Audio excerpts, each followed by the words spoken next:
Primero queremos agradecer a Playa Gata, ¿no?, que nos deje seguir haciendo estos talleres que para nosotros son imprescindibles, ¿no?, intentando despertar a la gente. Gracias. Luego también quería puntualizar un poco. Nosotros, no, yo no me voy a sentar, tengo que crecer todavía. En algún momento ayer hubo otro tema aquí que era la CLESA y Joaquín se presentó y su intervención fue muy interesante. Yo solo quiero cambiar un matiz.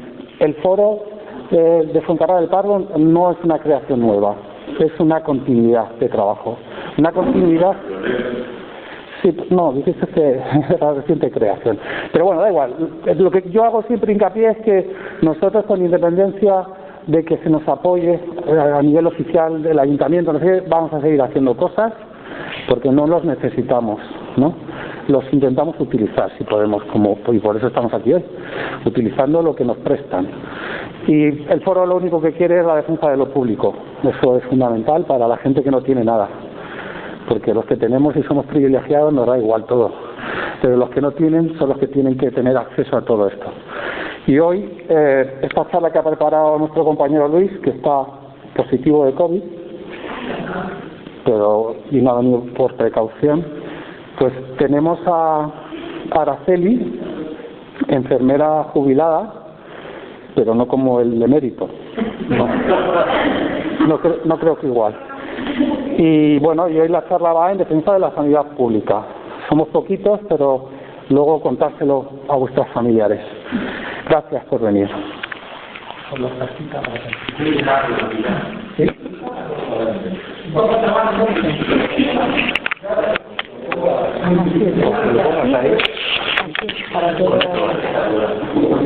Bueno, buenos días y encantada de venir por esta zona, porque yo soy del sur y esta zona realmente es la primera vez que yo vivo en Usera, entonces bueno, los problemas son bastante similares, las situaciones bastante similares, pero bueno, me ha servido para conocer esta parte de Madrid.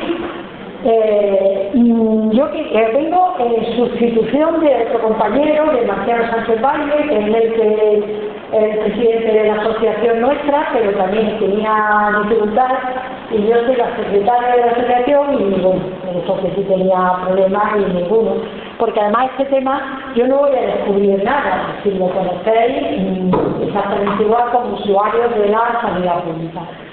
La asociación nuestra, la Federación de Asociaciones de Ciencias de Sanidad Pública, estamos desde hace unos meses metidos en una campaña a fondo de defensa de la atención primaria. Estamos trabajando primero porque era una necesidad imprescindible. El problema no es solo de Madrid, es exactamente igual en Andalucía, en Euskadi o en Extremadura. Es verdad que hay determinados sitios que tienen características diferentes, pero la crisis es general. Ha habido conscientemente desde hace años un esfuerzo por destruirla, a base de recortes, a base de desprestigio, a base de invertir el dinero en otras cosas, no invertirlo directamente, y entonces estamos en una situación ya muy dura. Y en eso llegó la pandemia, que agudizó todas las situaciones. Al principio de la pandemia, pues todo el mundo hacía un esfuerzo por decir esto no supera, esto no había bastantes recursos, hasta los mejores tienen problemas, pero claro, una vez que la pandemia adquiere otras formas diferentes, ya no se puede justificar nada, sobre todo porque ha puesto en evidencia las carencias que había, las dificultades y los problemas, ¿no? Entonces, yo voy a hacer un cierto repaso, ¿no?, de cómo están las cosas, ¿no? La situación habla primero que el gasto sanitario en atención primaria en 2019 era 150 euros por persona, o sea, el 11,21% de lo que se dedica a cada promedio, cada persona. En la media de España se dedica 211 euros. O sea que hay una diferencia de 60 euros por persona en lo que invierten, ¿no? Cuando prepararon esto hace unos días, decía, la noticia era que Díaz Ayuso promete invertir 80 millones en 3 años para reformar la atención primaria. Eso lo aprobaron esta semana no sé si fue el Consejo de Gobierno, el organismo que fuera, 80 millones. Pero nosotros hemos estado viéndolo por encima y hace falta infinitamente más dinero, o sea, 80 millones prácticamente nada y además para invertirlo en 4 años, en 5 años, es decir, es una cosa ridícula, simplemente con cubrir los agujeros que tiene ahora mismo ya estarán superados, es decir, que no va a mejorar nada con esos 80 millones. Prometen también crear 1.200 puestos de trabajo, cuando, y ahora lo diré un poco más adelante, son cerca de 4.000 lo que consideramos nosotros mínimo para dar una atención mínimamente digna y decente en Madrid. Entonces, los 1.200 que, pues eso prácticamente es cubrir la gente que se va jubilando, porque ese es otro problema. La mayor parte de los profesionales ya tienen una edad y se van, hay que ir haciendo el recambio y por cada uno que se jubila tiene que venir otra persona que haga ese trabajo, pero eso significa una parte importante de personas que no es una inversión como tal, sino que es simplemente reposición de efectivos, ¿no? En la atención primaria, en el presupuesto de los que se han aprobado ahora, para la atención primaria, la media de las comunidades autónomas es el 14,93%, casi el 15% de lo que se dedica a sanidad y atención primaria. Sin embargo, en Madrid solo el 10,73%, es decir, le dedican menos y por persona en cada comunidad autónoma, os digo, como la media de las comunidades autónomas son 1.679, Madrid, que es una de las comunidades más ricas, que tienen más recursos, que están hartos de decirnos que bueno, pues solo le dedica 1.300. Y esto que estoy hablando es la media de las comunidades autónomas. Otras comunidades, como por ejemplo Euskadi, dedica mucho más. Pero Madrid es una de las que dedica menos. La asociación nuestra hace todos los años una especie de estudio comparativo entre las distintas comunidades autónomas. Eso normalmente está colgado en la página web nuestra. Y se va haciendo cada año lo que se invierte en cada comunidad, se va haciendo una especie de ranking teniendo en cuenta más factores, ¿no? El número de camas, lo que se invierte, el número de población, ¿no? Entonces, Madrid sale siempre, de las 17 comunidades, sale de las peores paradas, y siempre está en las 3 últimas. Si no está en la penúltima, está en la última, y si no, siempre se queda muy por debajo. Y a lo mejor comunidades que no tienen tantos recursos, pero lo utilizan mucho mejor, que puede ser, por ejemplo, pues Extremadura o Castilla-La Mancha o Asturias, pues saca una puntuación bastante buena. O sea, que no se corresponde con lo que económicamente puede disponer cada comunidad. Claro, la escasez de recursos se convierte en insuficiencia de personal. Eso es lo principal que estamos viendo ahora, ¿no? Porque es verdad que no se invierte en infraestructura, no se invierte en centros, ¿no? Pero la falta de personal es lo que tiene realmente desbordado a los profesionales, lo que va creando unas condiciones horribles de atención.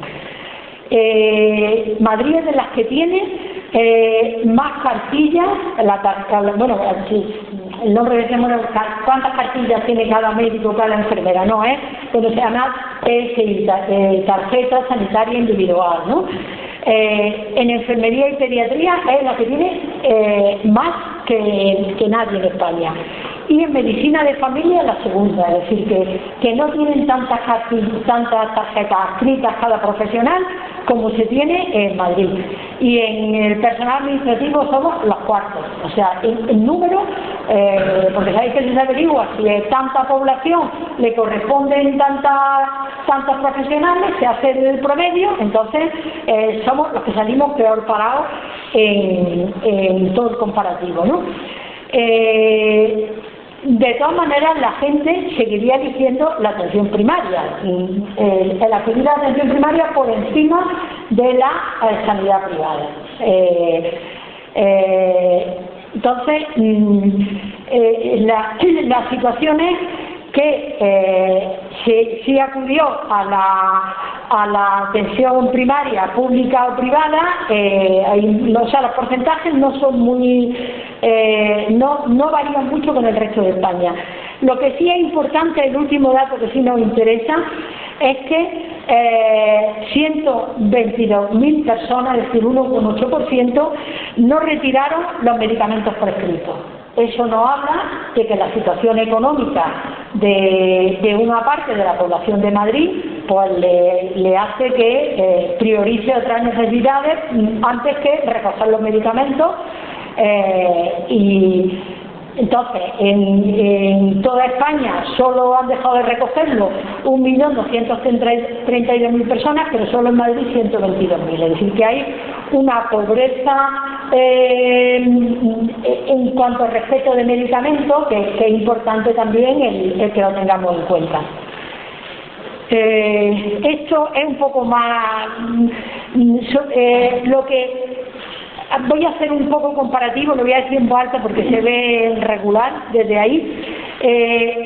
La media de lo que estamos viendo es la media de días que tarda en que te atiendas desde que tú pides la cita.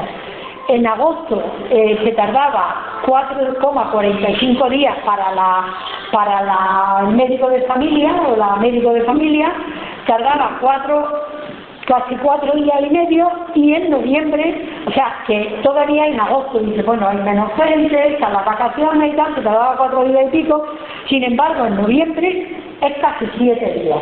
Es decir, que hemos empeorado con respecto a agosto, que es cuando hay menos gente, menos profesionales disponibles.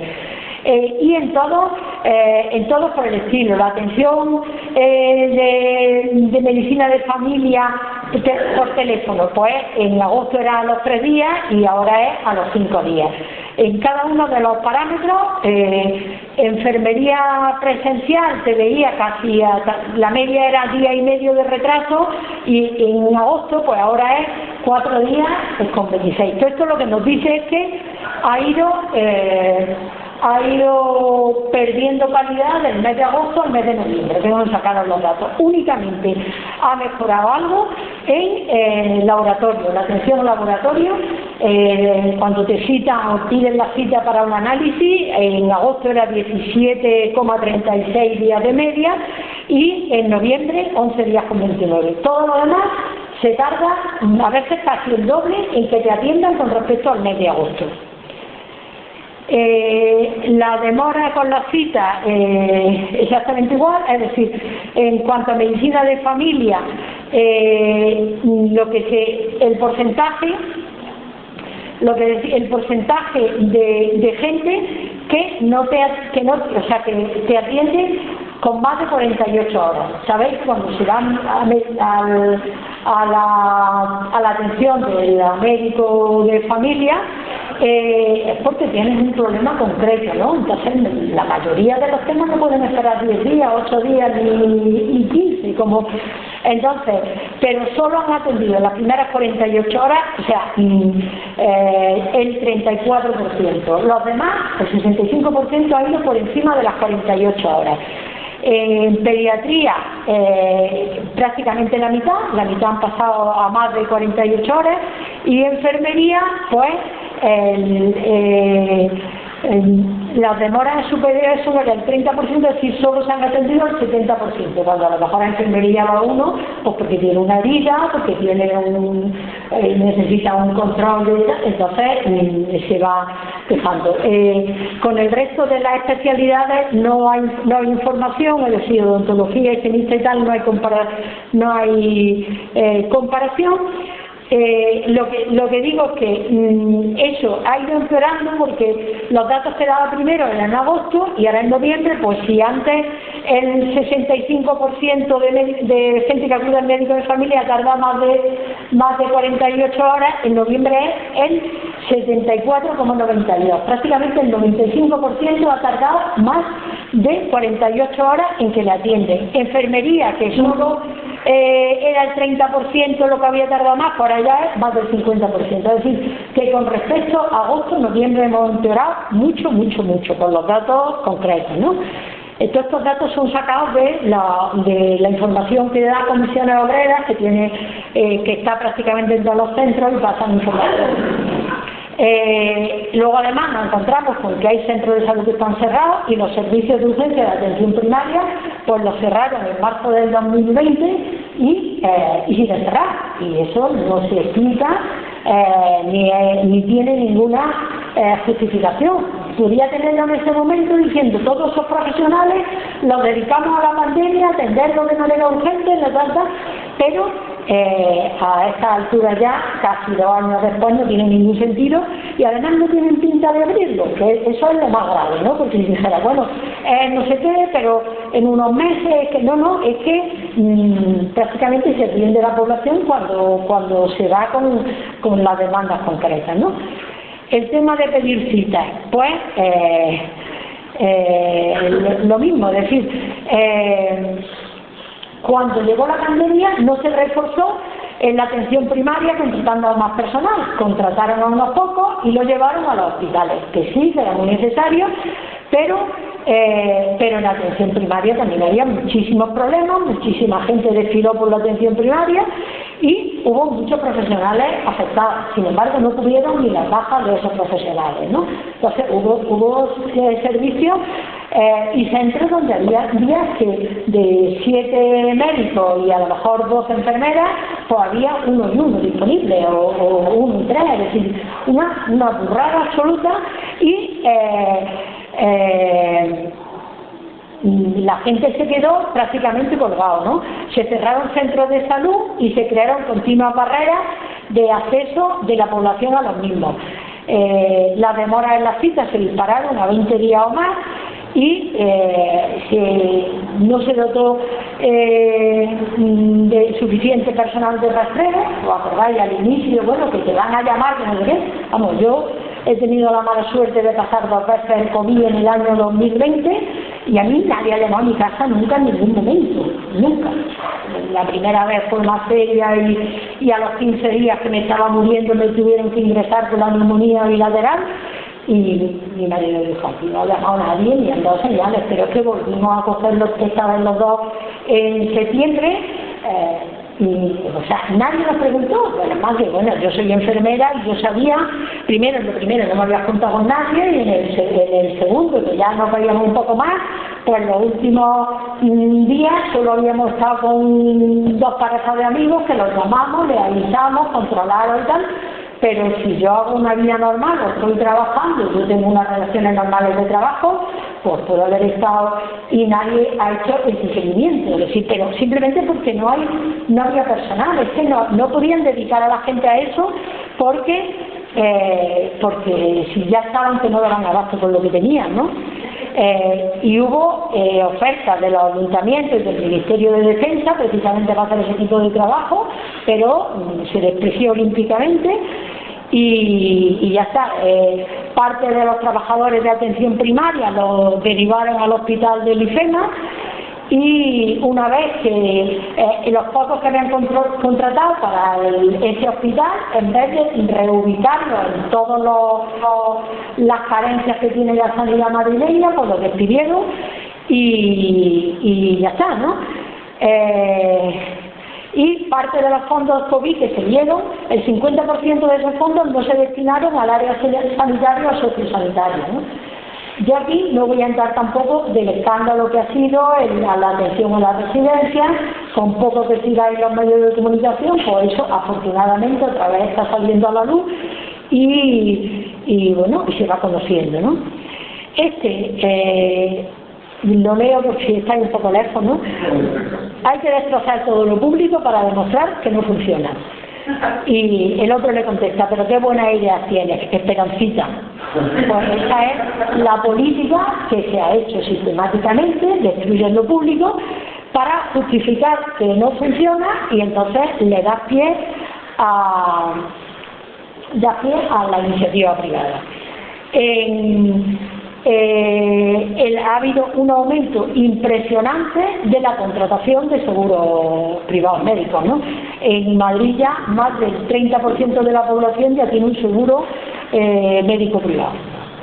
Primero con las campañas estas tan agresivas que parece que te regalan, pero claro, la gente ante el temor y ante la insuficiencia de la atención pública, pues dice, bueno, si yo puedo, que también están haciendo crisis muchos de esos seguros privados, porque claro, han tenido una avalancha de gente que va a hacer uso de ellos, pero no han crecido al mismo ritmo de servicio.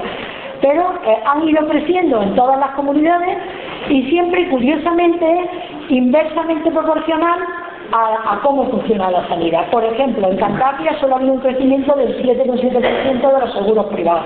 Eso lo que nos dice es que en Cantabria pues funciona bastante bien. Navarra, Murcia, Extremadura, que son, como decía antes, los que sacan mejores valores en el estudio comparativo que hacemos en la asociación nuestra. Las mejores sanidades siempre están en la de Cantabria, la de Navarra, Extremadura, Castilla-La Mancha, Asturias, es decir, precisamente las que menos han incrementado los seguros privados, ¿no?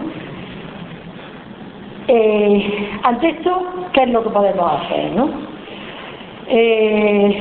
Primero, hay cosas que son muy evidentes, ¿no?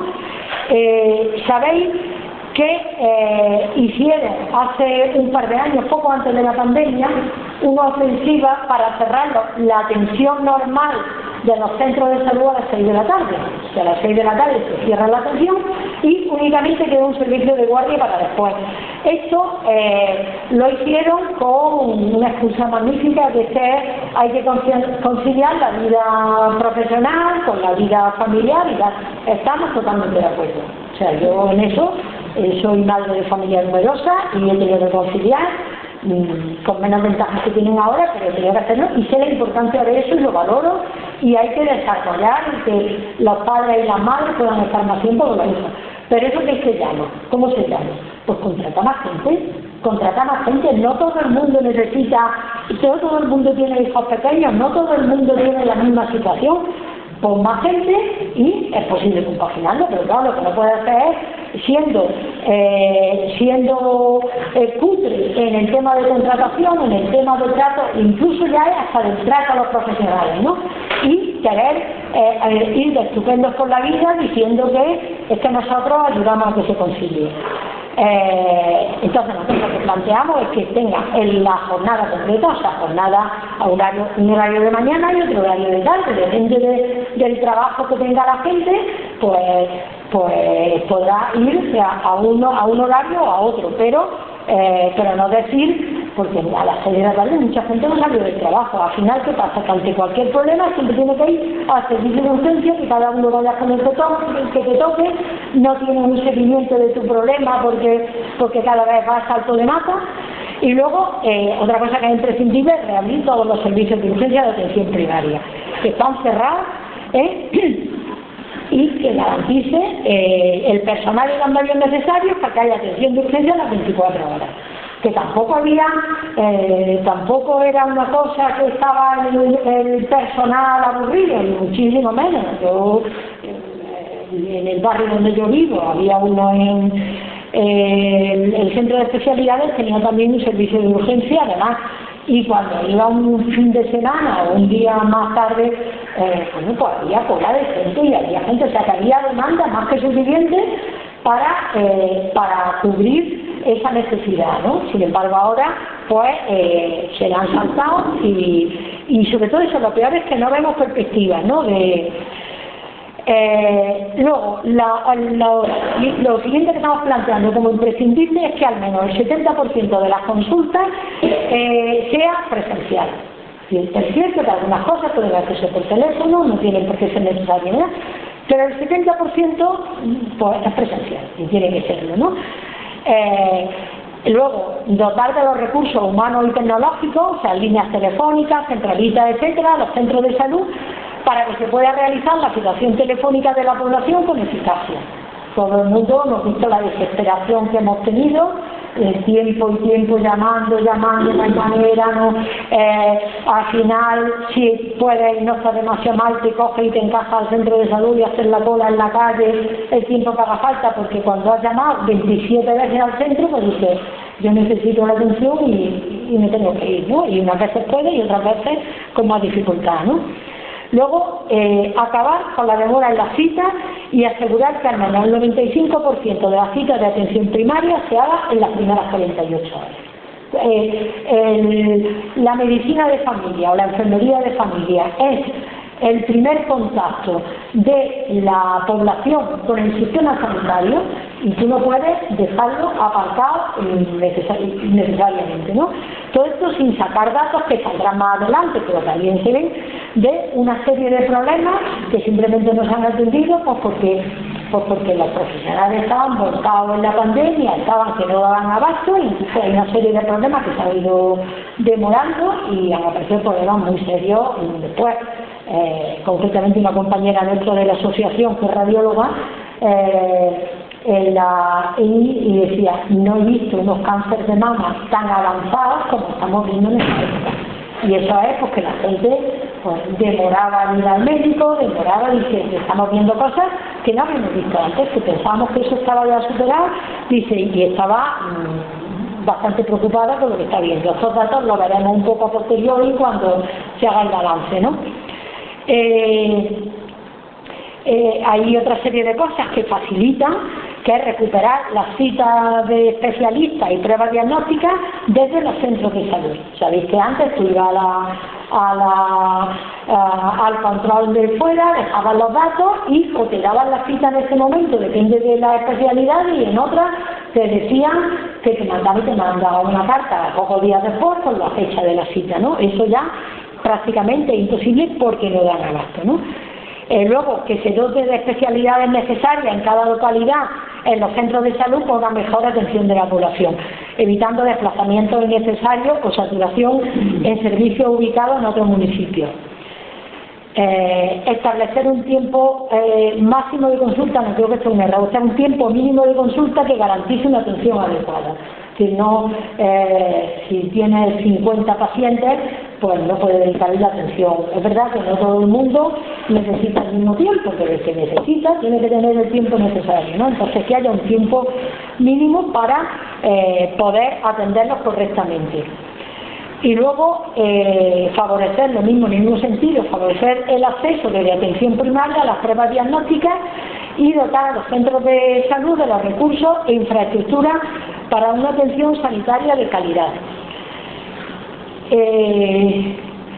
Está claro que frente a lo que planteaba lo que se ha aprobado esta semana por parte de la Comunidad de Madrid, que hablaba de destinar a la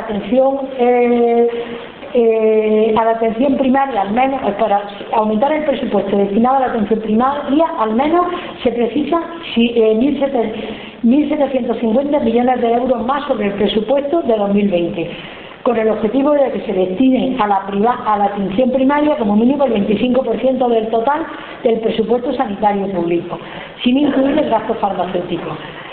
Dando prioridad al capítulo 1, a lo que es contratación de personal y a las inversiones de renovación de infraestructura y creación de centros de salud.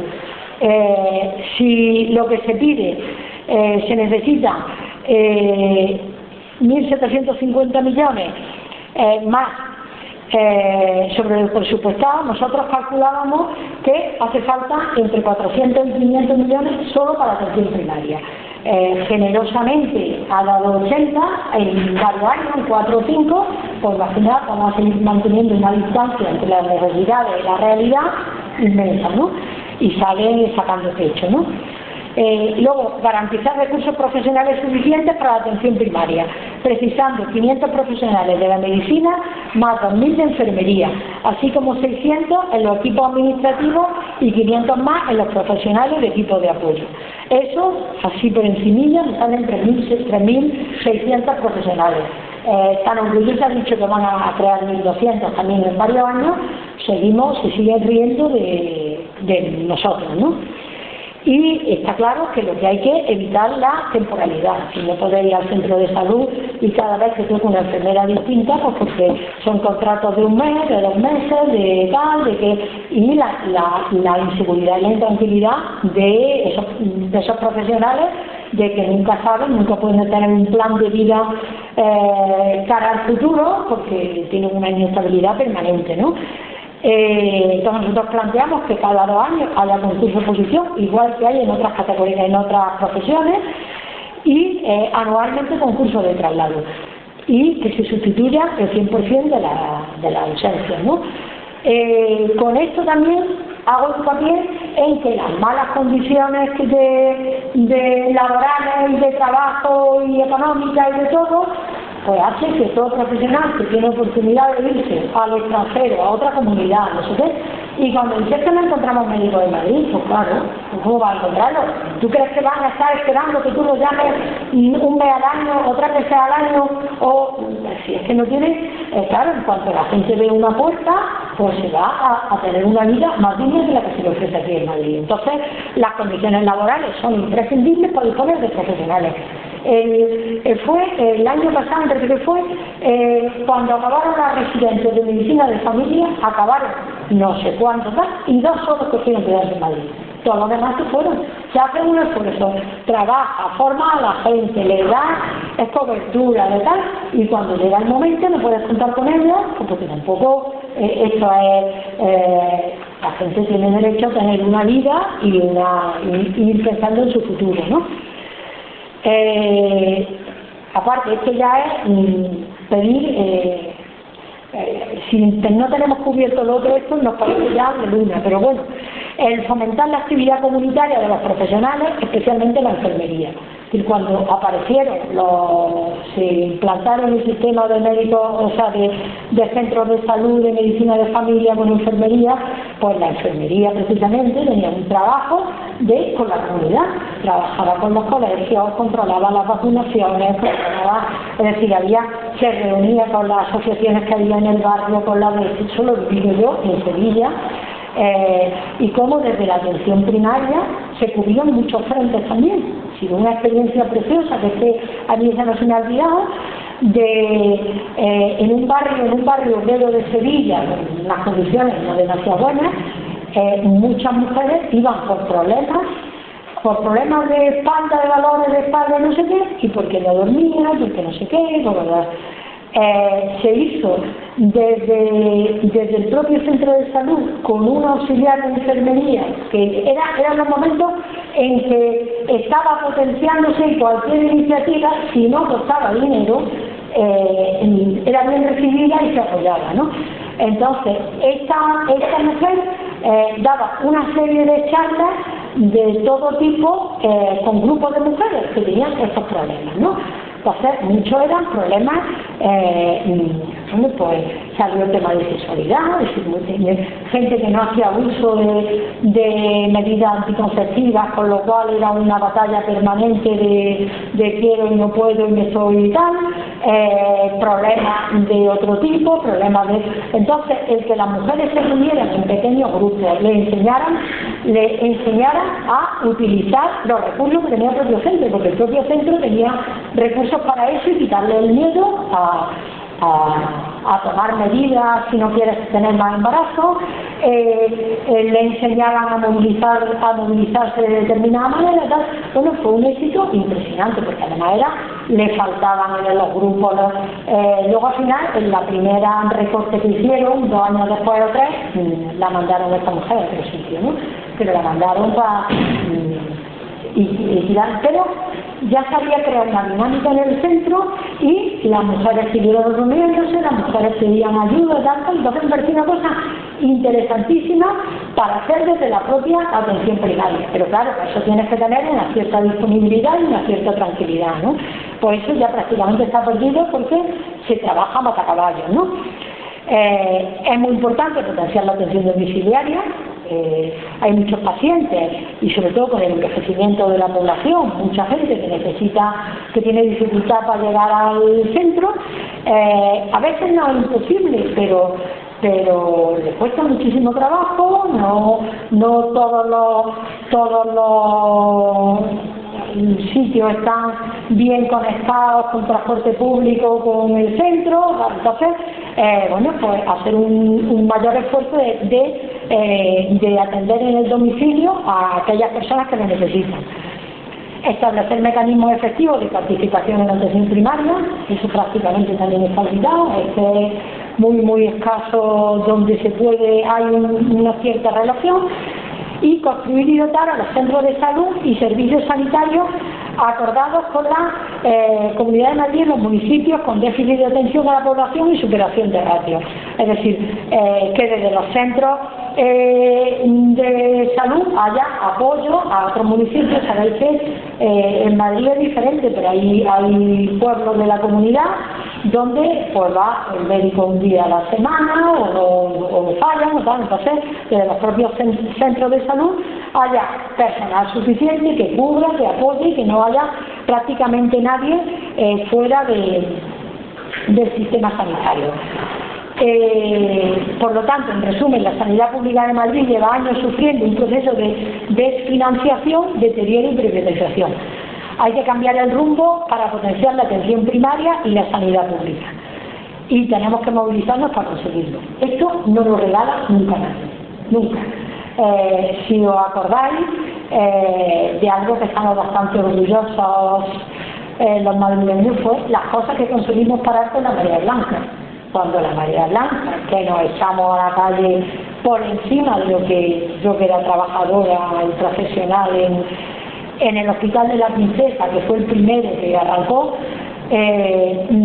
yo no sabía nunca el alcance que podía tener eso, ni la respuesta de la gente, entonces estamos muy orgullosas porque hubo una serie de cosas, empezando por el propio Hospital de la Princesa, que tiene una solera y una calidad y tal, pues le querían dedicar a un centro para crónicos y le quitan las especialidades punteras en las que había destacado. Entonces, bueno, desde cambiar eso, se cambiaron un montón de cosas, es verdad que nosotros salimos para adelante, pero, y eso fue echarse la gente a la calle.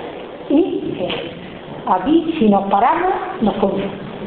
Entonces, yo lo único que os animo es que cada vez que haya posibilidades, y si no lo promováis vosotros, porque es imprescindible que defendamos, porque ya no es solo el tema de la sanidad pública nuestra y de los demás, no tenemos que mirar un poquito hacia afuera. Tenemos el mal modelo norteamericano, donde la gente, uno de los problemas de quiebra y de ruina y tal de la familia es que te aparezca una patología que y no tener un servicio, no tener un seguro médico que te cubra eso, ¿no? Entonces, eso a nosotros nos parecía casi imposible, pero claro, podemos acabar encontrándolo, ¿no? Si no valoramos suficientemente el que es un derecho básico de la ciudadanía el disponer de una atención sanitaria básica y no básica, ¿no? Eso ya lo vivimos, ese recorte lo vivimos en el 2012 con el Real Decreto, que a la parte de las personas que vivían aquí sin papeles se le excluyó automáticamente, pero que luego se han reconocido que es un error, llevan un tiempo de distintas organizaciones batallando, se ha recuperado en parte con deficiencias, pero bueno, ahí se va. Pero lo que no queremos es que eso le pase, no queremos que le pase a toda esta gente, pero no queremos que pase al conjunto de la sociedad. Entonces, solo animaros a que deis batalla, todas las que hagan falta, y que en algún momento pues tendremos otro tipo de gobierno en la Comunidad de Madrid, que no es que es que a la gente, pero realmente no es que eso necesitan las clases populares de esta comunidad. Y muchas gracias.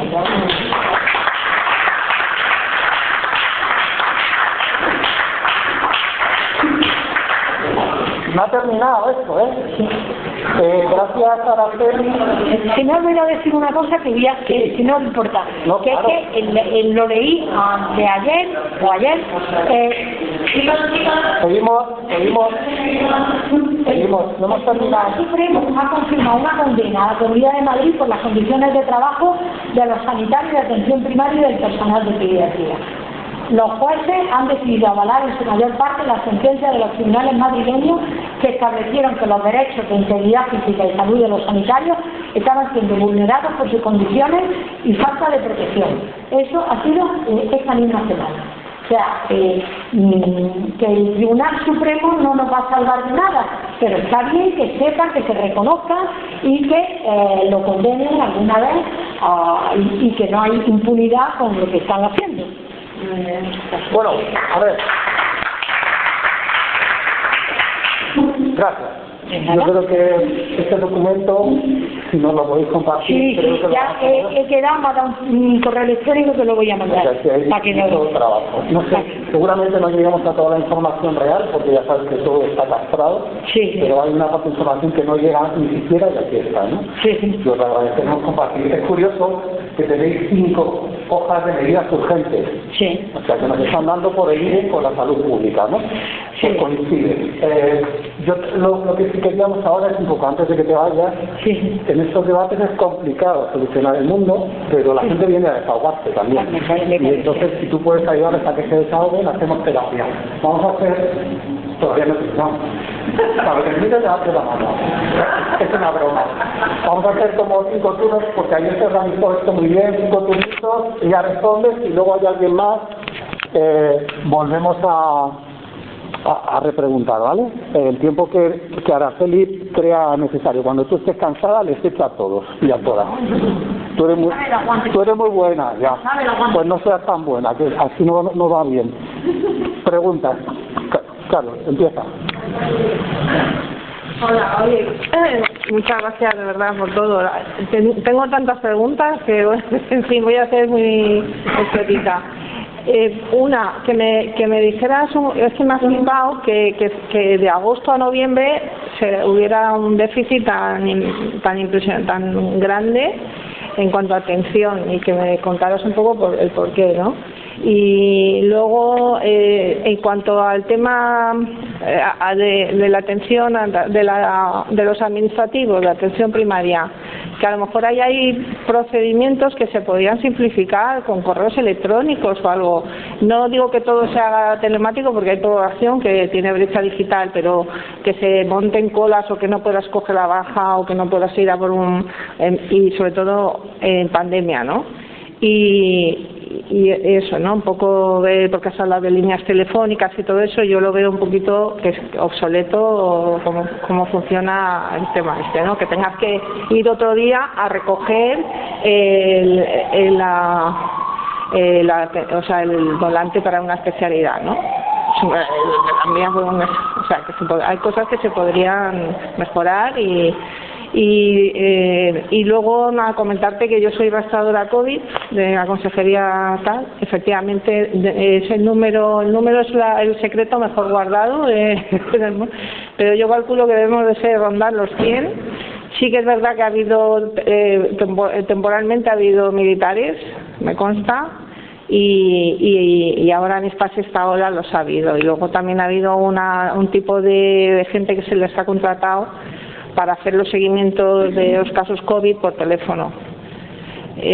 Claro, todo insuficiente, lógicamente, porque según la OMS, por ejemplo, en Madrid haría falta 900 rastreadores, y si estamos rondando los 100, pues imagínate. Por eso no llegamos a todos, ni mucho menos. Entonces, pues nada, básicamente eso, gracias. ¿Te parece bien varias preguntas? Más fácil, es más fácil. Pero ¿quién más quiere preguntas? ¿Quién más preguntas? No, pero ya estoy antes, por Dios. Hola, oye, muchísimas gracias por hacernos el resumen, que aunque todos vamos y tenemos datos, pero verlos todos juntos pues ayuda muchísimo a centrar el asunto. Entonces, bueno, muchísimas gracias, y no podemos estar más de acuerdo con el análisis y con la exigencia de medidas.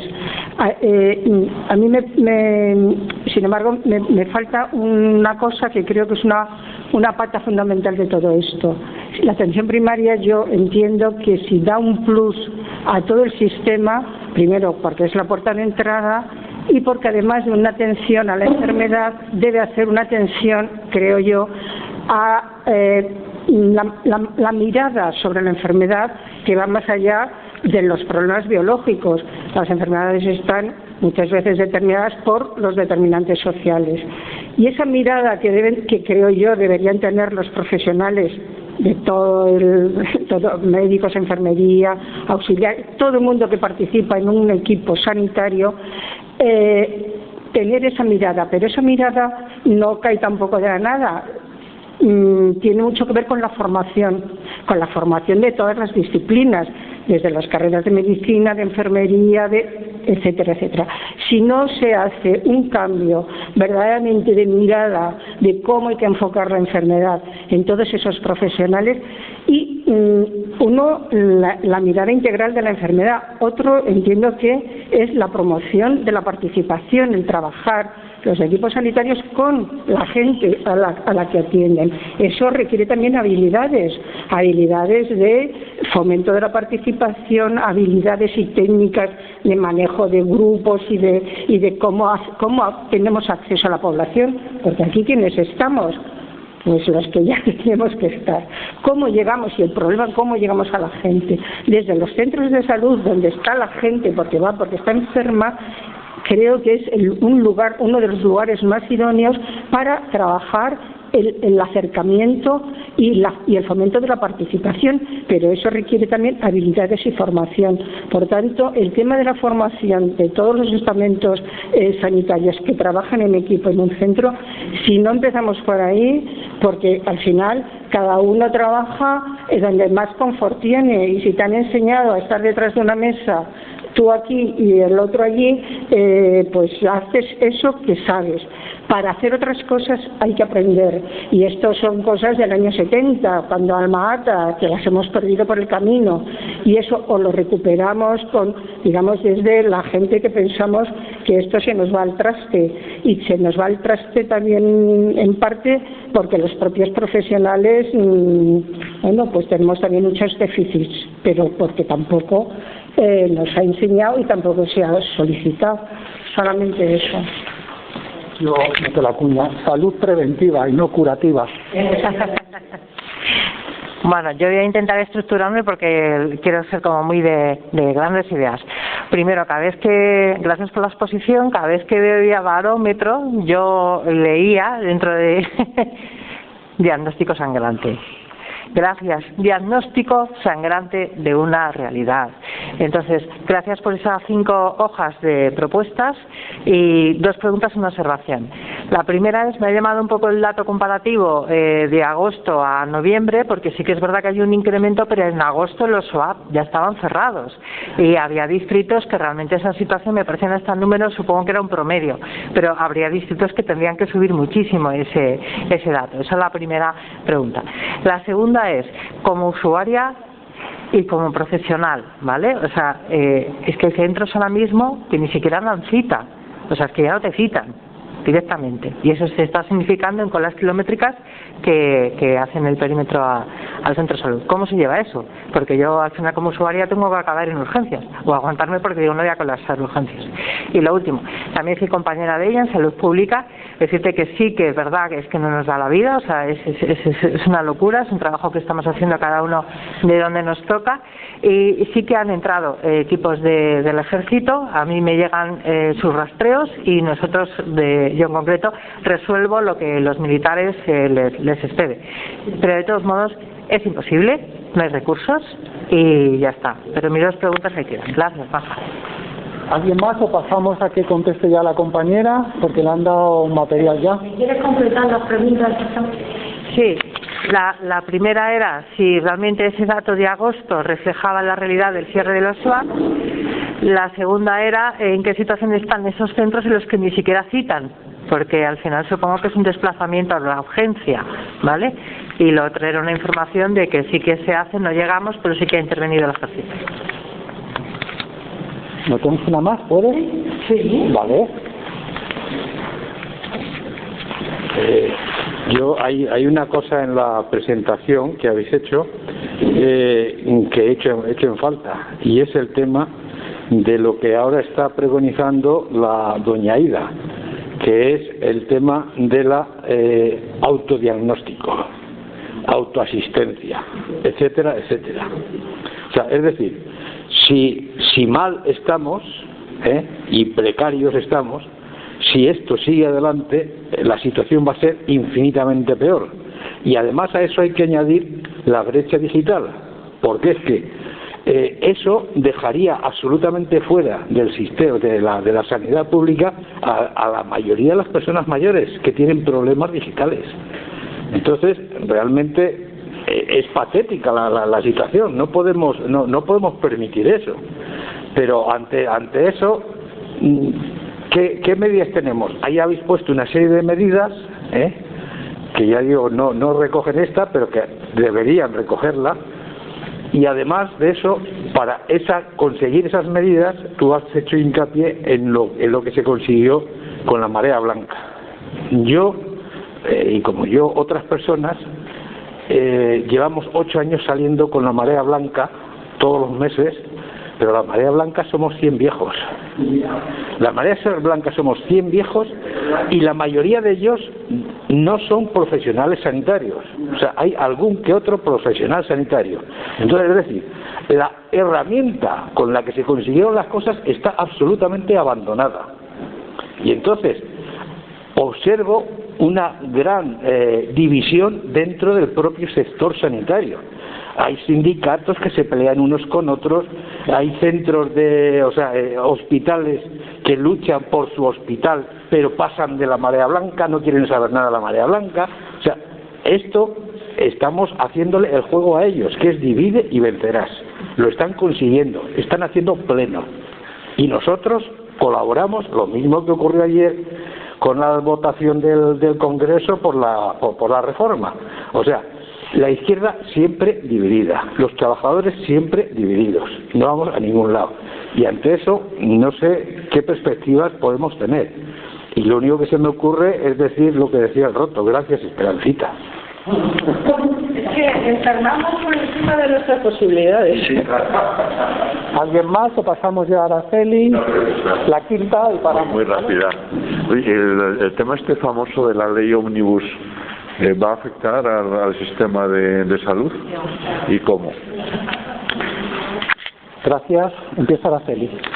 Empiezo por esta última para decirte que información no tengo, pero permite entrar empresas privadas a fondo.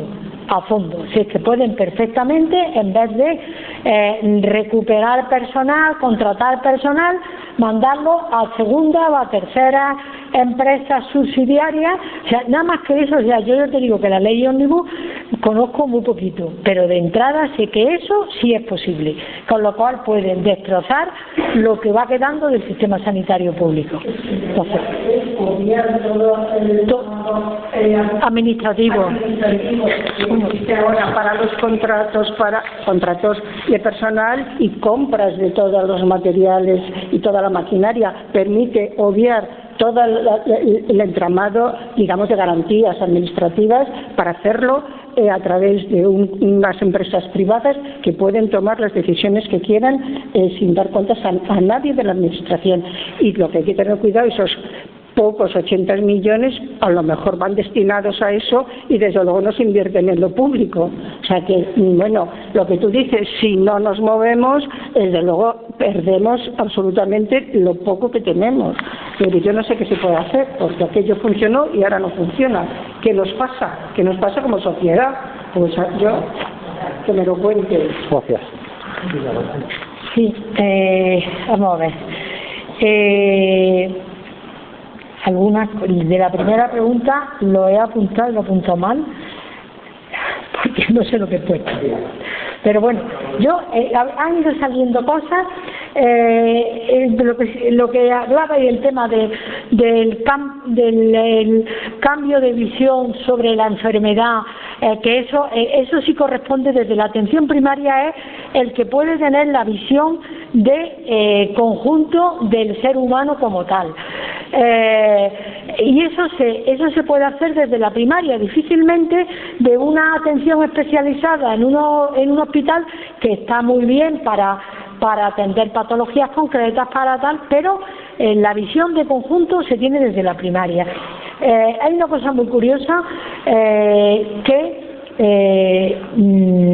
por ejemplo, el tema de la salud laboral no está incluida en ningún sitio, y a lo mejor un paciente tiene X problemas, pero es que tú tienes que tener la visión del paciente en la historia clínica donde diga en qué trabaja, que si primero si tiene trabajo o no tiene trabajo, porque eso da unas condiciones, pero luego qué tipo de trabajo, porque en función del trabajo puede haber un montón de patología o no, y todo eso tiene que tenerse la tranquilidad desde la atención primaria para poder trabajar en condiciones con la población y poder dedicarle el tiempo necesario, ¿no?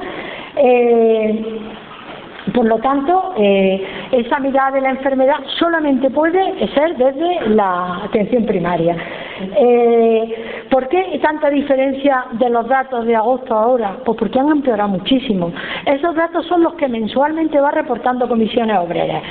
Lo de la media de los, como tienen trabajadores en todos los centros, pues la media de los, y además hacen incluso de lo propio que se confiesa la propia administración y tal. Entonces hacen ese estudio comparativo y lo que se constata es que de agosto allí ha empeorado muchísimo.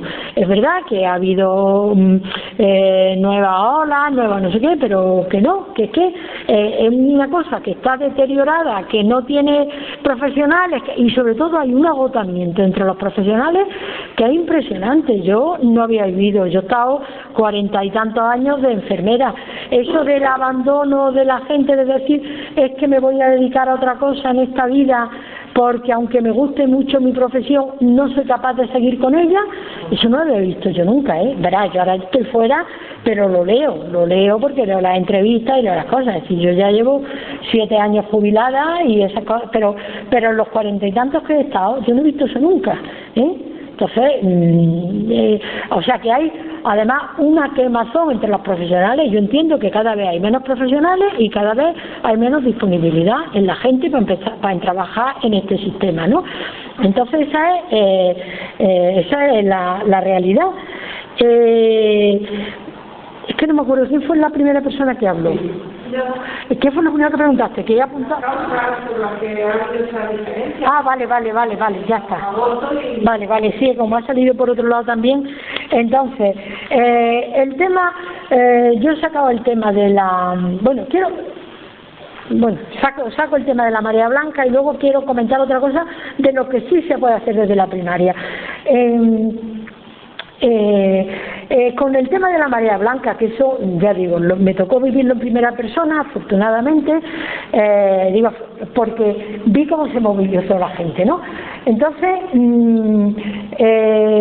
había se nos había ido quitando cosas, recortando cosas, no sé qué. Entonces, lo que pasa es que hubo un rebrincarse de la gente ante un órdago tan grande, porque acordaros que eran 20 y tantas medidas que las metieron de pronto, ¿no? Es decir, de distintos. Y entonces la gente saltó, la indignación de la gente llegó mucho más. Y no solo los profesionales, es verdad que yo vi en mi centro quedarse encerrados y pasar por la noche allí jefes de servicio que habían sido diputados del PP, pero decían por esto no pasa, y se pasaban la noche allí y se movilizaron, y se movilizó gente que yo en mi vida había con ellos, no sabía si eran de derecha o de izquierda, porque en el trabajo pues tú te relacionas con los que tienes cerca, pero es decir, hubo una respuesta de una parte muy importante de la sociedad y sobre todo muchísimas usuarios y usuarias, asociaciones de vecinos. Es decir, fue una respuesta porque fue un palo demasiado grande.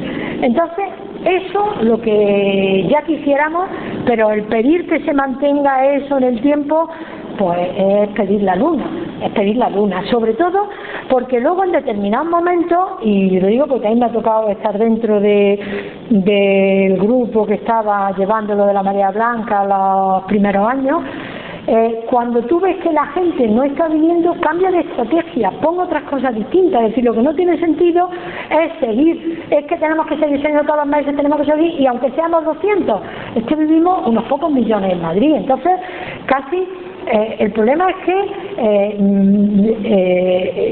como se manifiesta nuestra propia incapacidad. Es decir, si no somos capaces de movilizar de esta manera, vamos a inventar otras cosas. Y lo bueno que teníamos cuando el todo inicio es que había mogollón de ideas y mogollón de iniciativas, y todas eran bien aceptadas y todas eran apoyadas. Yo recuerdo una de las veces que era Rodea tu hospital, que dijimos, vamos a ver si somos capaces de no sé qué, pues dimos cuatro filas dando la vuelta porque sobrábamos gente porque era mucho más. Es decir, que la respuesta de la gente pero tiene que ser también imaginativa, tiene tal, y luego tienes que ir pensando que tienes que hacer otras cosas diferentes, porque no puedes mantener 10 años a la gente saliendo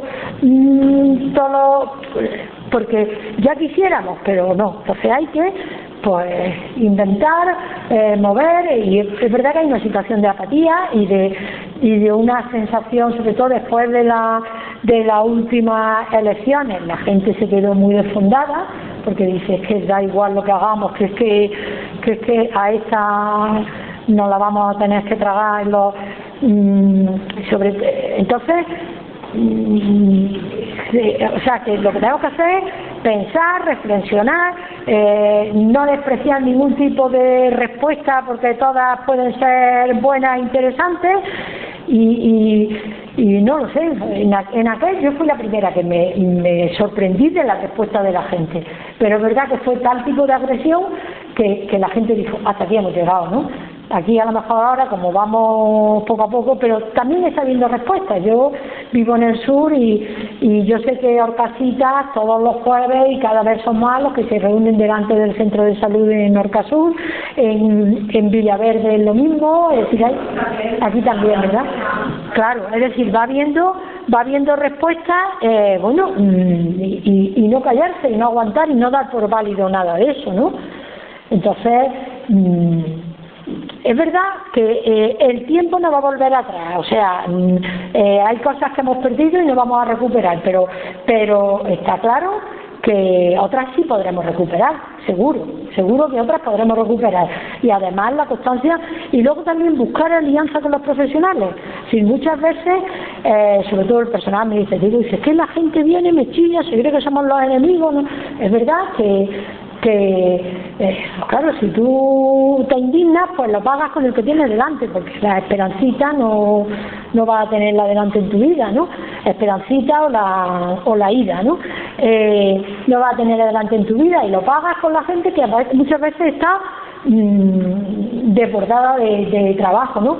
Pero está bien que decir que ellos, yo la experiencia, yo pertenezco al centro de salud de Salesa, y bueno, pues hay una buena relación con la asociación de vecinos, hay apoyo mutuo cuando hace falta, tal, y sobre todo pedirle a la gente que entienda que los responsables no son el médico que tiene 50 personas o la enfermera que tarda 4 días en verte para otro problema, porque esos no son los responsables, ¿no? Y eso tenemos que hacerlo, básicamente la propia población, los usuarios son los que tienen que hacer ese trabajo también, de cuando uno llega y se indigne, pues no, mire usted, señora, es que esta mujer no da más de sí, ¿no? Y es verdad que hay cosas que sí se pueden hacer, en el sentido de digo que se podrían hacer con el tema de las citas, de a lo mejor a través de correo electrónico, no sé qué, pero una parte se hace ya, pues la gente pide cita por internet, aunque a veces también falla más que una escopetilla de feria, pero hay que recordar que muchos de los usuarios es gente muy mayor. Claro.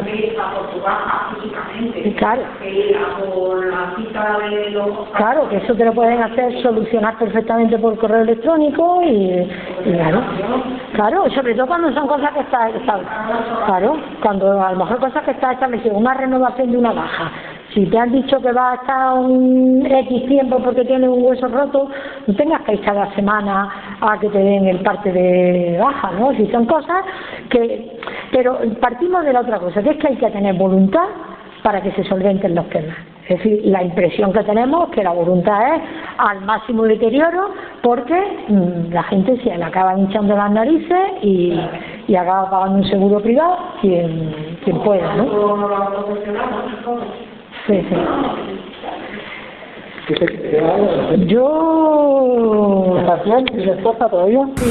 Mira, yo quiero decir, para las cosas que se podía hacer desde la primaria, me he recordado, comenté lo que se hizo en el Centro de Salud de Sevilla, pero a mí me tocó vivir también en Granada, no soy de Granada, como se me podrá notar un poco en el aula.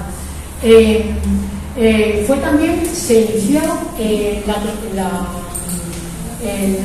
la reforma de la atención primaria, se inició, que fue uno de los sitios principales que se hizo, en determinadas, se hicieron en centros urbanos y en comarcas, ¿no?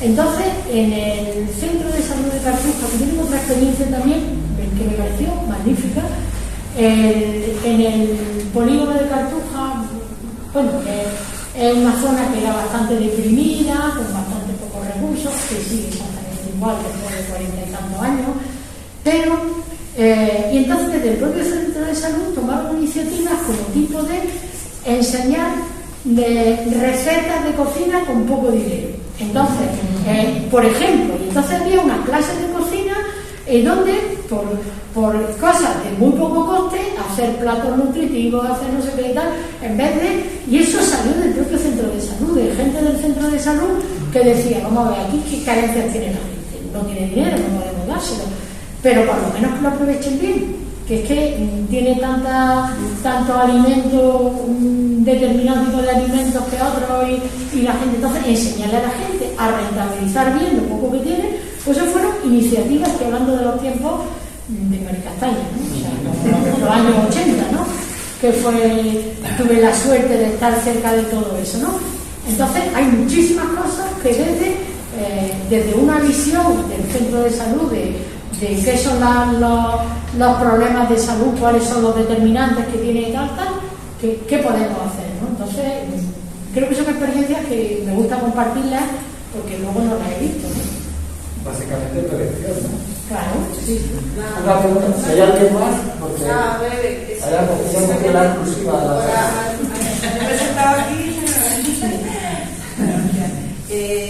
Las listas de los Reyes Magos, con cariño digo, añadir a lo mejor, bueno, pues el tema de también que se dé atención psicológica, porque eso es fundamental, y más con los tiempos que corren. Me ha encantado lo que has dicho de salud laboral, porque eso es ausente, o sea, y muchos de los problemas que tenemos sobre el trabajo, debe ser pues, del estrés, o problemas de cualquiera que trabaja en un call center, acaba con el oído fatal, muchísimas espaldas, es fundamental. Y luego, añadir lo que ha dicho la compañera pues, en cuanto a la formación, es muy importante porque yo creo que motiva mucho al personal que trabaja en el centro de atención primaria, hasta la guía, doctorada, porque tú hablas con una pasión de lo que hiciste en los años 80, bueno, pues que recuperar esa pasión, ¿no?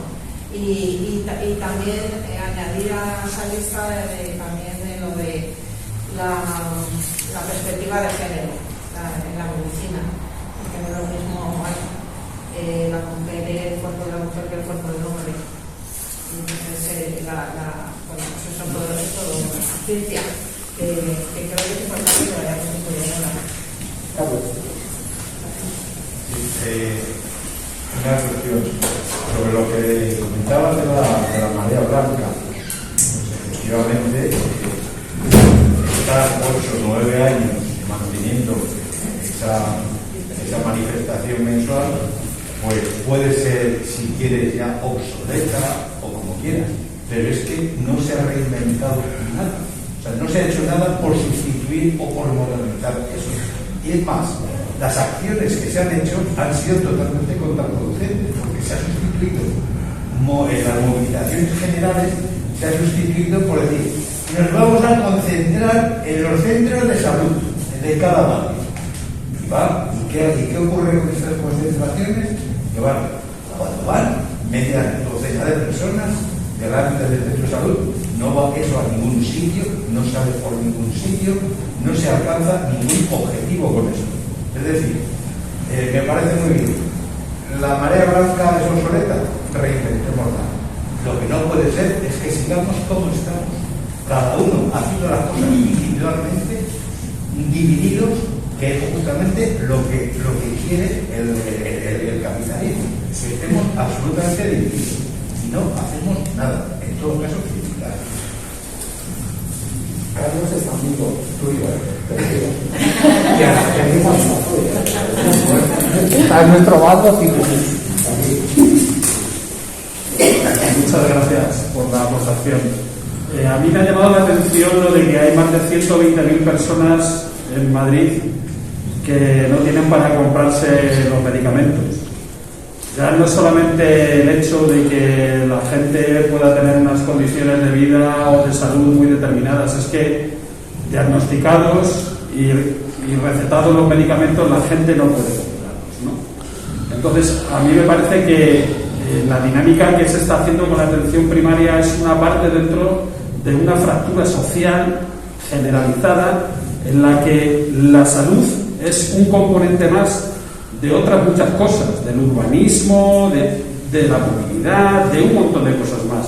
No es una pieza que esté desconectada de un conjunto, ¿no? Entonces, a mí me parece que esa dinámica no la podemos perder de vista, porque me parece que también se empiezan a generar cosas como las que has comentado, que vamos a descargar el cabreo contra los profesionales que están atendiéndonos en los centros de salud, en vez de ir a reclamar a quienes generan estas políticas de fractura social. Y me parece que en ese sentido están saliendo desde el poder instalado en esta autonomía manejar muy bien todo lo que ha sido el shock del COVID. Porque sí que es verdad que sanitariamente ha habido un shock que ha provocado el COVID. Pero también hay que saber que desde el punto de vista de la gestión, esta gente está aprovechando ese shock para avanzar en toda esa mentira de la colaboración pública-privada, que al final es que lo público paga las deudas de lo privado y lo privado se llena los bolsillos de lo público. Y entonces me parece que en ese juego no deberíamos entrar ni permitir que entremos en ese juego. En noviembre hubo una campaña absolutamente brutal de llamadas de las empresas privadas de salud que te llamaban 3 y 4 veces al día. Era absolutamente agobiante, ¿no? Y a mí me parece que ese tipo de estrategias se están haciendo no por casualidad. Y me parece que el desgaste que llevamos en el tiempo, la gente que apostamos por lo público, empieza a ser demasiado significativo. Yo lo que creo es que también tenemos que empezar a plantearnos elementos o acciones que converjan las pequeñas acciones que hacemos en los distintos sitios, porque esas acciones son imprescindibles. Pero estamos en un momento de la lucha en la que el COVID ha sido una puñeta porque nos ha paralizado, nos dificulta el encuentro personal con la gente, pero eso mismo genera una dinámica de fragmentación que alimenta la estrategia que viene desde el poder y tenemos que ponernos en claves de ver cómo convergemos desde los distintos sitios en los que estamos haciendo cosas, cómo convergemos en acciones comunes. Y ya no es mi centro de salud el punto donde tengo que ir a montar el COVID. Me tengo que ir a las instituciones que están gestionando públicamente las políticas que ahora se llevan a cabo. Y esa parte a mí me parece que está como muy parada y me parece que es un elemento que hay que empezar a visibilizar. La gente de Tetuán hicieron una campaña preciosa de los invisibles en las que ponían, con esto que os he dicho de la gente que no puede comprar los medicamentos, y eran gente que decían, a nosotros no nos llega, o compramos los libros de los niños o compramos la medicina del abuelo. Y lo ponía con rostros y gente del barrio. Es decir, a mí me parece que toda esa dinámica hay que visibilizarla, porque esto rompe, fractura y genera, no sé si tenéis algún trabajo hecho sobre la desigualdad, pero yo estoy seguro que si hacemos una distribución de la renta de esta ciudad y la gente que tiene contratada sanidad privada, y yo creo que sale un cálculo de que cuanta más pasta, más gente en la sanidad privada. Y es que lo que nos están poniendo es que precisamente la atención primaria a quien más daña es a la gente que está en lo más bajo de la escala social. Y perdonad. Bueno, la pandemia está haciendo daño a mucha gente. Tengo contratado. Adrián, y contigo ya terminamos. Yo voy a destacar dos cuestiones que creo que están muy en el fondo de todo lo que nos has contado y que cuando hablamos de datos están en el fondo para evidenciar. Uno es el trabajo comunitario que hacéis los profesionales, las profesionales en concreto en enfermería, el valor y la humanización que debería ser bandera de la sanidad, el defender un pediatra, defender a una presencia de personal de medicina de familia más numerosa, eso creo que es muy importante, ¿vale? Y no hablar, perdón, es que como se habla muchísimo, pero de modelos de supuestos hospitales que son hangales de aviones, donde podríamos estar metiendo con bolas de oxígeno, no haciendo estas cosas que nada tienen que ver con la gestión. Por lo cual, dar mucho valor al trabajo del comunitario que hacéis, especialmente en enfermería y en primaria, ¿vale? Y hablar de la organización, porque todo lo que se traslada desde ese planteamiento de la privatización, que realmente encierra el modelo de gestión de colaboración público-privada, que es una privatización, se carga estas dos cuestiones que son fundamentales, ¿vale? Y luego, acabo un poco los psicólogos, la psicóloga, yo como psicóloga, ¿no? Es decir, la salud mental es un follón, o sea, para que os hagáis una idea de los PIR, ¿no? Yo eso trabajo mucho también con compañeros que también estoy en la vida política, ¿no? Mucho con mi gente del más país. Pero es que es absurdo, o sea, yo estoy haciendo una segunda especialidad de psicología clínica que no me permite ejercer como clínica, que me obliga a hacer el PIR. Un PIR que es que no hay plazas. Entonces, ¿qué ocurre? Pues al final, en fin, ahí lo dejo. O sea, es un tema que es otro perfil profesional también muy parapaleado, ¿vale? Y con una necesidad, y por ahora, un ejemplo, tengo una sobrina que con el confinamiento generó con 24 años un brote psicótico, ¿vale? Como ella, muchísimos jóvenes más y muchísimos adultos más han sufrido las consecuencias de todo esto. Entonces, solo acabo diciendo que ese perfil es muy importante y no está de mal. Gracias. Simplemente recordar que creo que hay aquí una clave fundamental para que explica la deriva que ha tenido toda la sanidad pública hasta ahora. Y la clave está en una ley de 1997, es la ley 15/1997, que abrió las puertas a todo lo colaboración público-privada, que teóricamente podía ser una buena cosa, pero que de ahí ha ido derivando, retorciendo esa inicial bondad para tener recursos más allá de lo público, pero todo eso ha ido derivando a que lo público, lo privado se haya apoderado de lo público, porque naturalmente los poderes interesados en eso han ido favoreciendo a la parte privada sobre la pública. Esa ley es fundamental y ahí sí que nos podríamos poner todos de acuerdo, y aquí los partidos políticos, queridos míos, son fundamentales. ¿Por qué no se plantea en el Congreso que esa ley hay que, no sé si se puede derogar, abolir o lo que sea, pero desde luego eso habría que darle la vuelta y, bueno, por supuesto derogar si se puede, pero parece que las leyes no se pueden derogar últimamente. A lo mejor sí se puede hacer otra y tienes otra para sustituir a la que quieres derogar.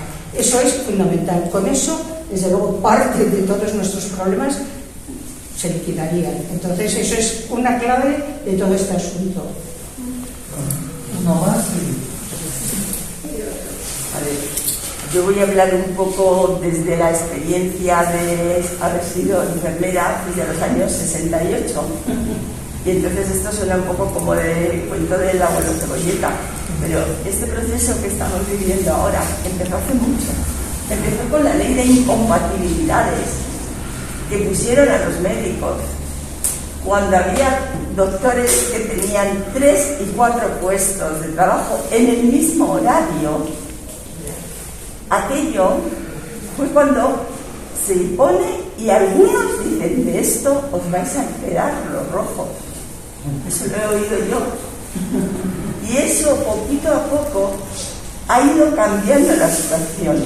Aquello empezó a hacer las primeras listas de espera, porque en los hospitales donde había médicos que operaban por la mañana en la pública y por la tarde en la privada, había veces que se programaba una cirugía y duraban hasta las 4 de la tarde. Y todo el mundo lo hacía normal, porque a cambio les dejaban irse algún día un poco antes porque había un privado. Aquello empieza a crear un garbanzo en los zapatos de muchos. Eso hace que luego en los hospitales le dicen al señor que estaba en aquel momento del gobierno, que era Felipe González, le dice, oye, pero ¿qué nos has hecho? Entonces dice, bueno, podéis hacer las peonadas.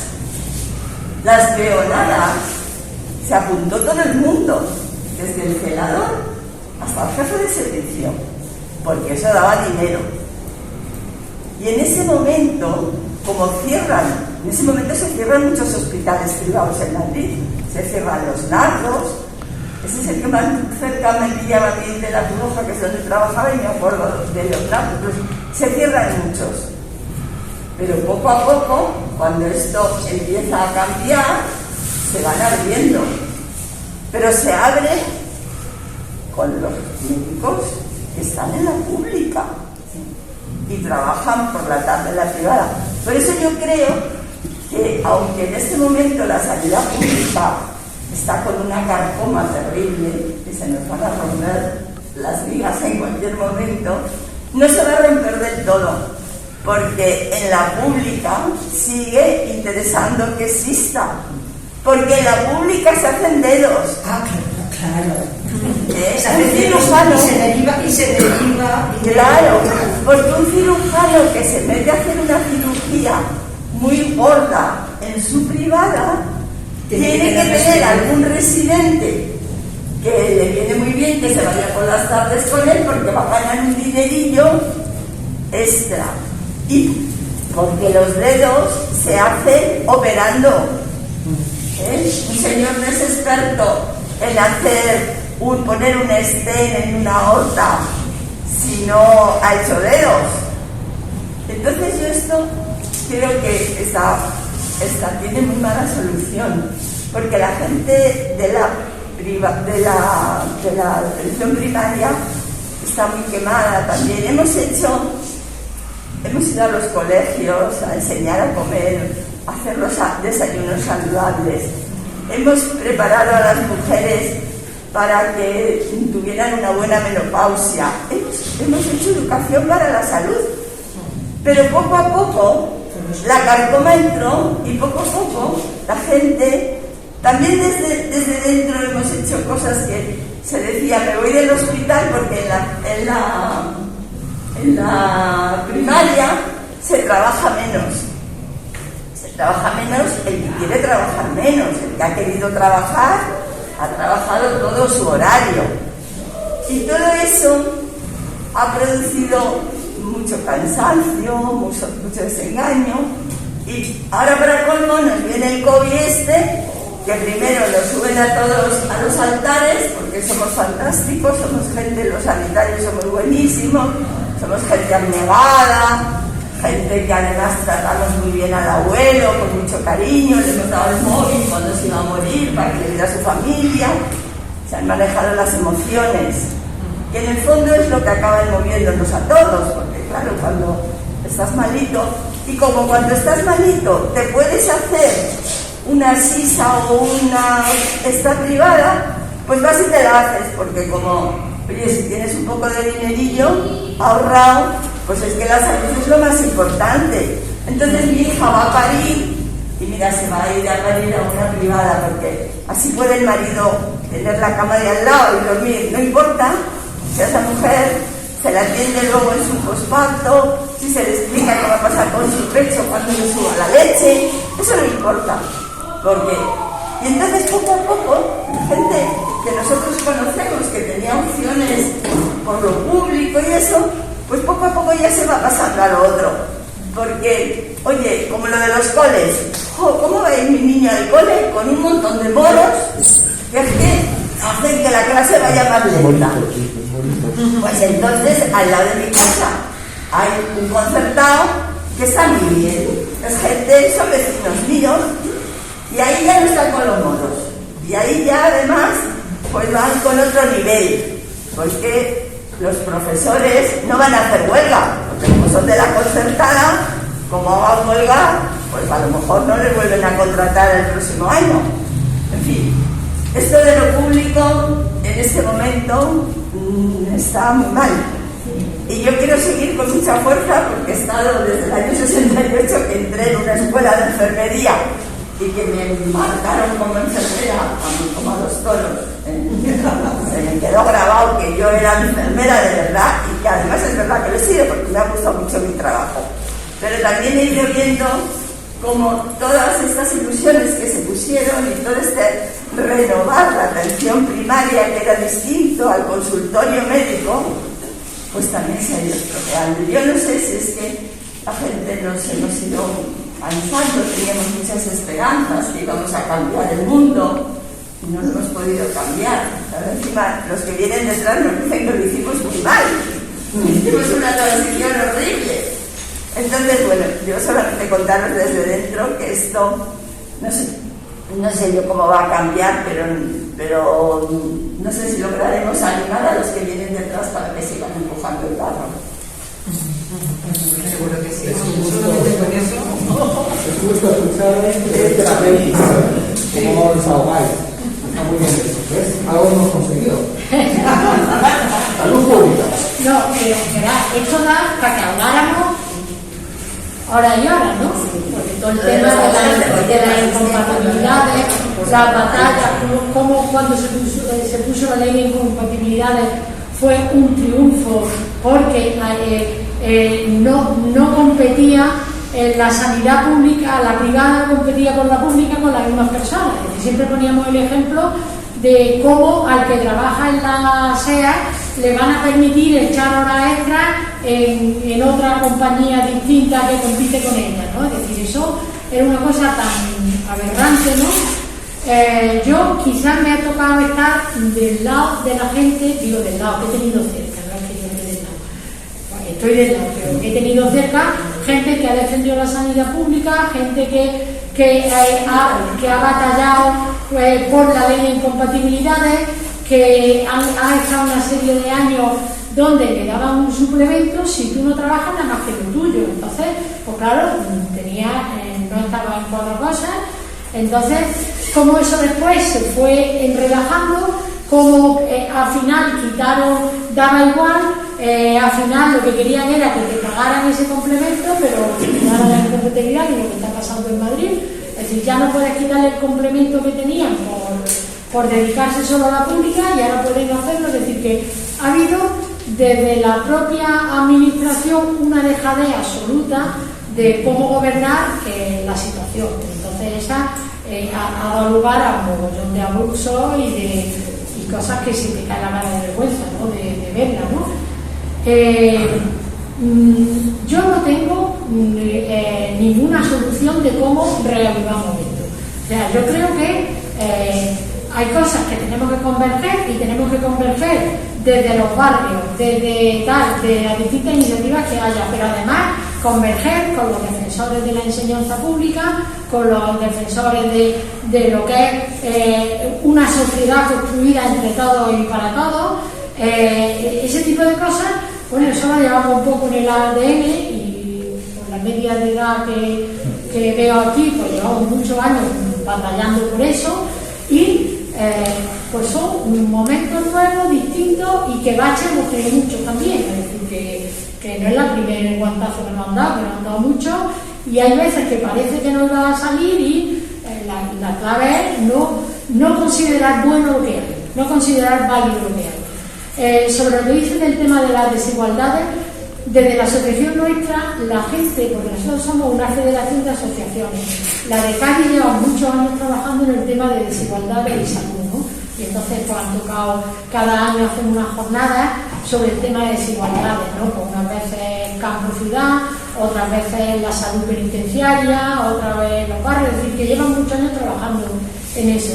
Nosotros como federación y como asociación de Madrid sí se hizo el estudio de cuánta gente no recogía los medicamentos a raíz del 2012, que fue cuando le quitaron la salud a los inmigrantes que no tenían papeles, pero además hicieron pagar a los pensionistas, hicieron, es decir, a partir de eso se hizo un estudio en el tiempo siguiente, y por eso sale salen los datos que tenemos de gente que no los recoge y que no tiene, es decir, que tienen que escoger entre comprar la medicina o comprar de comer o ayudarle a los hijos. Es decir, es que esa situación, y esa está en Madrid, en los barrios y no tan en los barrios, pero en los barrios especialmente, ¿no?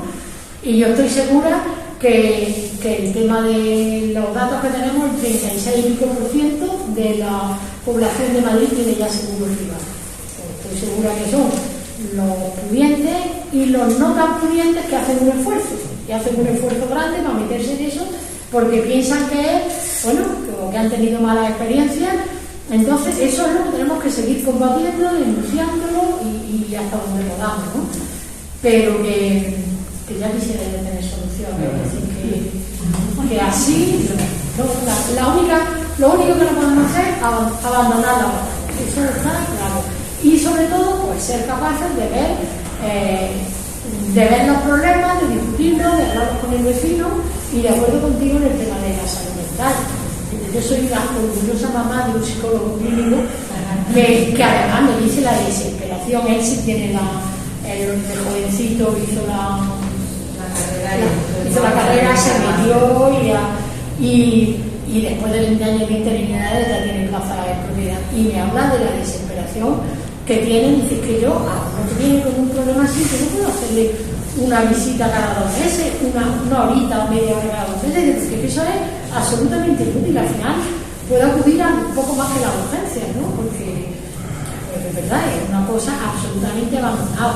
Y además le mandé los datos porque él trabaja en Andalucía, y precisamente Andalucía donde tienen menos psicólogos clínicos y menos, y dice, mamá, es lo que yo te decía, digo,